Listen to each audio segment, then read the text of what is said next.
Hallo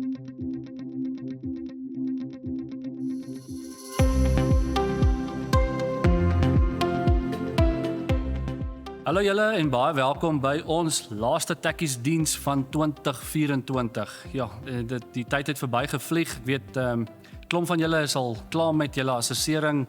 Die meeste maak daarom hierdie week klaar. Ons het lekker reën gehad hierdie week en dit is lekker om saam met julle te kan kuier vir oggend ook. Net gou twee belangrike goed wat ek vir ons wil uitlig. Onthou ons kerksangdiens is die 1 Desember, is volgende Sondag aand. Om 6:00 die aand is hier in die kerkgebou en van volgende Sondag af het ons dan nou net die een kerkdiens in die oggende tot en met wanneer die skole weer begin het in Januarie. Ons wil sommer nou al vir al die graad 1's van volgende jaar wil ons uitnooi na ons graad 1 roetemerkerdiens wat hier in die kerk gaan wees is die eerste Sondag nadat die skole begin het, daai 19de Januarie so boek so lank daai datum, onthou dit is 'n groot geleentheid ook vir al ons graad 1's vir volgende jaar. Dan ons Erlich Park se Kerspakkie projek, ons Kers kospakkie projek. Ons wil graag vra as jy nog nie 'n kaartjie gekry het wat ons hier in die eredienste by die Kersboom uitgee om te kyk watter produkte ons hulp nodig het nie. Jy kan of 'n kontant bydrae maak of jy kan die kerkkantoor skakel net om te hoor watter produkte ons nog kort. En ons het daai produkte dan teen die einde van volgende week nodig. Julle kan dit sommer na die Kersangdiens toe bring daai 1 Desember. Dan as daar iemand is wat hierdie week verjaar het, baie geluk en ons hoop regtig dat jy 'n lekker week gehad het en dat jy so eers daarom ietsie kon vier ook saam met jou maatjies. Kom ons bid saam en dan vra ons die Here se seën. Hemelse Vader, baie dankie. Dankie vir nog 'n week, Here, waarin U vir ons deur U genade en U liefde voorsien het en Here, dankie dat ons as 'n gesin, families kan bymekaar wees vir vandag en iets van U liefde en U genade uit die Bybel uit vanoggend kan kom hoor. Dit bid ons in Jesus Christus se naam. Amen. Ek groet julle almal vandag in die naam van Jesus Christus, van God die Vader en in die naam van die Heilige Gees. Baie welkom by ons. Kom ons staan en dan gaan ons lekker saam sing. My God is so groot, so sterk en so magtig, daar's niks wat my God nie kan doen.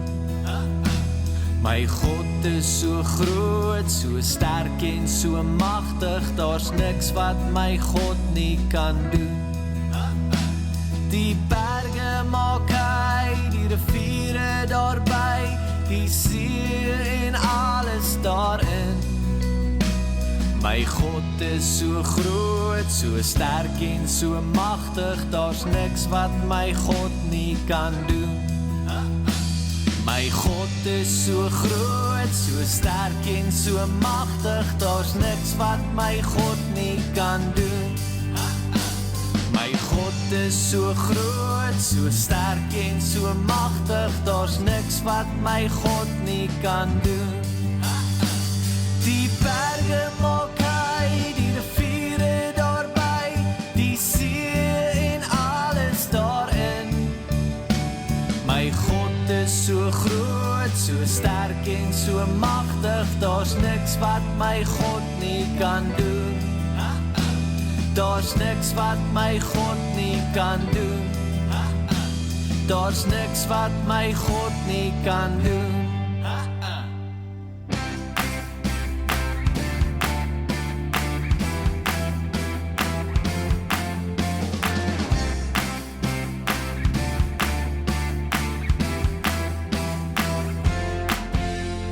U was, U is en U sal ook wees. U was, U is en U sal ook wees. Heilig is U naam. Heilig is U naam.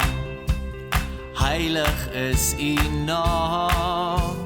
Heilig is U naam. Here, wie is daar soos U? Wie kan staan voor U? Majesteit, ons buig voor U. Here, nie meer twyfel nie, nie meer terughou nie.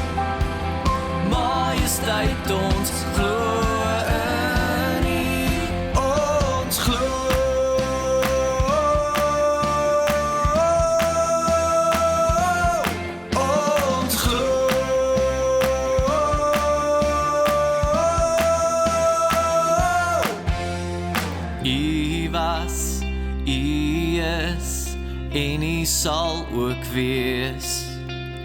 U was, U is, en U sal ook wees. Heilig is U naam, heilig is U naam, heilig is U naam, heilig is U naam. Here, wie is daar soos U? Wie kan staan voor U? Majesteit ons buig voor U. Here, nie meer twyfel nie, nie meer terughou nie. Majesteit ons glo in U. Here, wie is daar soos U? Wie kan staan voor U? Majesteit ons buig voor U. Here, nie meer twyfel nie, nie meer terughou nie. Majesteit ons glo in U. Ons glo.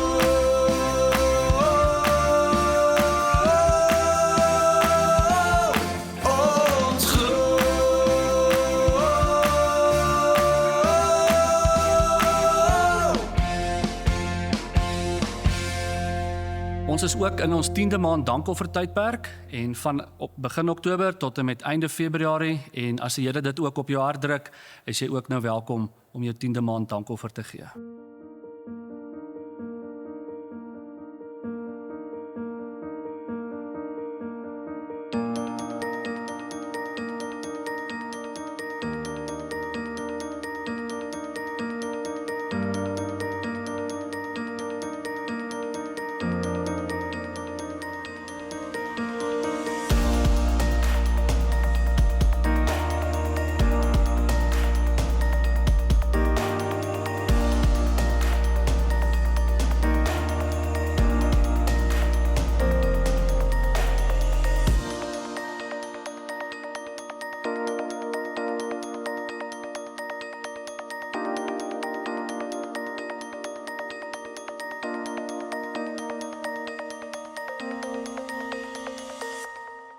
Julle, ons is van die begin van November af, is ons by al ons eredienste besig met die leesroostertekste. En leesroostertekste is tekste wat reg oor die wêreld deur baie gemeentes elke Sondag dieselfde teks gebruik word.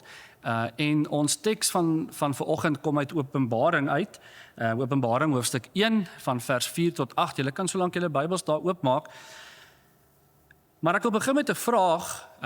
As jy dink aan Jesus, hoe sal jy vir Jesus beskryf? Miskien dalk as jy dink aan sy eienskappe, hoe Jesus opgetree het, dan sal jy miskien dalk sê, eienskappe soos hy was vriendelik, hy was goedhartig, hy was liefdevol, nee, hy was genadig, en klomp sulke eienskappe waarin ons dalk kan dink. Miskien as mens dink aan die name van Jesus, kan mens dink aan name soos wat hy in Johannes gesê het, daai ek is uitsprake, ek is die ware wingerdstok, ek is die weg, die waarheid en die lewe, ek is die goeie herder. So dit is alles maniere om vir Jesus te beskryf, né? Maar een van die beskrywings wat ons baie maklik van vergeet, is die beskrywing van Jesus as koning, dat Jesus koning is, né? En dis 'n bietjie iets waaroor ons vanoggend gaan saamgesels. So kom ons lees Openbaring 1 van vers 4 tot en met vers 8, en ons lees uit die Bybel vir almal se vertaling uit. Ek, Johannes, skryf hierdie brief vir die 7 gemeentes in Asië. Ek groet julle en ek bid dat God en die 7 geeste wat voor sy troon is en Jesus Christus genadig sal wees vir julle, en dat hy vir julle sy vrede sal gee. God was altyd daar.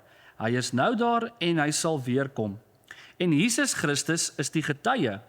Hy doen altyd wat hy sê. Hy is die eerste een wat dood was en wat weer lewe. Hy regeer oor die konings van die aarde. Jesus Christus is lief vir ons. Hy het gesterf en hy het ons gered van ons sonde. Hy het gesê, God, sy Vader, regeer oor ons. Ons is soos die priesters wat vir God werk. Daarom sal ons altyd vir Jesus Christus prys, hy wat oor alles regeer. Amen. Kyk, Jesus Christus sal weer kom op die wolke, al die mense sal hom sien, ook die mense wat hom gesteek het met 'n spies. Al die volke op die aarde sal huil en treur wanneer hy kom. Dit is seker. Die Here God sê, ek is die Alfa en die Omega. Alfa en Omega beteken, ek is die begin en die einde. Ja, God was altyd daar. Hy is nou daar en hy sal weer kom. Hy is die Almagtige.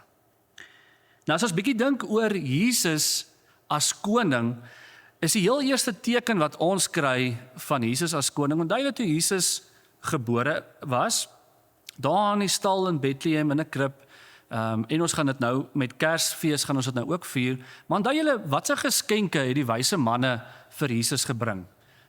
Ja, ons moet natuurlik goud en wierook en mirre. En hierdie tipe geskenke was geskenke wat hulle net vir konings gebring het. Dis die tipe geskenke wat jy verwag het, wat niemand anders as koning sou gekry het nie. So dis die heel eerste teken wat ons kry, dat hierdie Jesus wat gebore is iemand anders. Hy is 'n koning, nê. Nee. Maar as ons dink aan aardse konings, dan sal ons byvoorbeeld dink aan iets soos 'n goue kroon, nê. Nee. Iemand wat 'n goue kroon dra. Ons sal dink aan iemand met baie deftige koninklike klere wat hulle aan het. En 'n aardse koning is ook iemand wat baie keer 'n scepter mos nou dra, nê? En hierdie scepter is 'n teken van hulle mag en hulle autoriteit, en hulle is belangrik, nê? Hulle het 'n scepter, en dan 'n baie belangrike ding van 'n koning is hulle het altyd baie skatte gehad, nê? Die Engelse woord is treasure, nê? So daar's goud en daar's silwer, en hulle was skatryk geweest en het in hierdie weelde geleef. Maar as ons dink aan Jesus as koning, was hy 'n baie anderste tipe koning as 'n aardse koning. Jesus het nie 'n goue kroon gedra nie, maar hy het 'n doringkroon gedra. Jesus het nie deftige koninklike klere gedra nie. Hy het dood eenvoudige normale klere gedra met normale sandale, nê. Jesus het nie 'n scepter in sy hand rondgedra nie. Jesus het uiteindelik 'n kruis op sy rug gedra, om uiteindelik vir my en vir jou sondes te sterf aan die kruis, nê? En natuurlik, Jesus soek nie al die skatte van die wêreld vir hom nie. Hy het nie aarde toe gekom sodat hy goud en silwer en al hierdie weelde hoef te leef nie. Jesus het juis aarde toe gekom om ander mense te dien. En die skat wat hy soek is my en jou hart. Dis wat hy soek. Hy soek ons harte. Hy soek nie ons goud en ons silwer sodat hy in weelde hoef te leef, omdat hy hierdie groot belangrike koning is nie. Nee, hy soek ons harte. Jesus, kan ons agterkom, is 'n ander tipe koning as die aardse konings, nê. Hy is nie 'n koning wat duisende slawe gehad het wat hy kon rondorder en vir elkeen 'n ander opdrag gee sodat hy 'n gemaklike lewe hoef te hê nie. Nee. Hy het aarde toe gekom om ander mense te dien. En dit is die heel belangrikste wat ons moet sien in Jesus as koning. En hy wil die koning van my en jou lewens wees. Dis hoekom hy sê, hy wil ons harte hê. Hy soek niks anders nie, hy soek ons lewe, hy soek ons harte. Vers 6 sê vir ons word dan God se priesters wat vir hom werk. Julle, in die heel belangrikste eienskap en ding wat 'n priester doen, is 'n priester is iemand wat diensbaar is. En wanneer ons diensbaar is as God se kind, as die koning se kind, julle, dan volg ons presies die voorbeeld wat Jesus vir ons gestel het toe hy hier op aarde was. So Jesus is koning en ons is sy kinders, en dit beteken dat ek en jy diensbaar moet wees. So wanneer ons nou sommer dink aan die Kerstyd wat voorlê, mag dit van vooraf net weer ons harte aanraak. dat Jesus is in 'n nederige krib gebore. Hy's nie in 'n 5-ster hotel of in 'n 5-ster medikliniek privaat kamer gebore nie. Nee, maar tog is hy koning. Maar hy's koning op 'n ander manier. Hy's koning van ons harte en hy's koning van ons lewens. So kom ons wees diensbaar. Kom ons leef in hierdie vakansie wat voor in hierdie Kerstyd wat voor lê, so dat mense dit kan raak sien in ons lewens. Kom ons reik uit. En met hierdie Erligpark kosprojek wat ons het, is dit ook 'n wonderlike manier wat ons ook as 'n gemeente, as Heuwelsig kan sê, ons dien 'n koning wat regeer, 'n koning van liefde, 'n koning van genade, en ons wil dit graag vir ander mense ook wys. Mag jy hierdie liefde en hierdie genade beleef in hierdie Kerstyd wat voorlê en in die vakansie wat voorlê, tot ons mekaar weer sien in die nuwe jaar in 2025. Kom ons bid saam. Ons hemelse Vader, baie baie dankie. Dankie vir die voorbeeld van u seun Jesus Christus. Here, dankie dat Jesus vir ons kom wys het wat nederigheid beteken, wat diensbaarheid beteken. Dankie dat hy as koning sy lewe vir ons afgelê het. Maar meer as dit, Here, ons behoort aan Jesus Christus. Ons is sy kinders. En ons wil graag tot eer van Jesus Christus leef. En ons wil dieselfde voorbeeld volg, Here, om diensbaar te wees. Mag ander mense dit in ons lewens sien. Here, ook met hierdie vakansietyd en die Kerstyd wat voorlê. Here, mag ons net weer eens opgewonde raak en net weer eens beleef hoe groot u liefde vir elke een van ons is. Dan wil ek sommer net kom bid, Here, dat die seën en die genade en die vrede van Jesus Christus oor elke een sal wees in hierdie vakansietyd. Amen. Geseënde Kersfees, ons sien julle weer in 2025.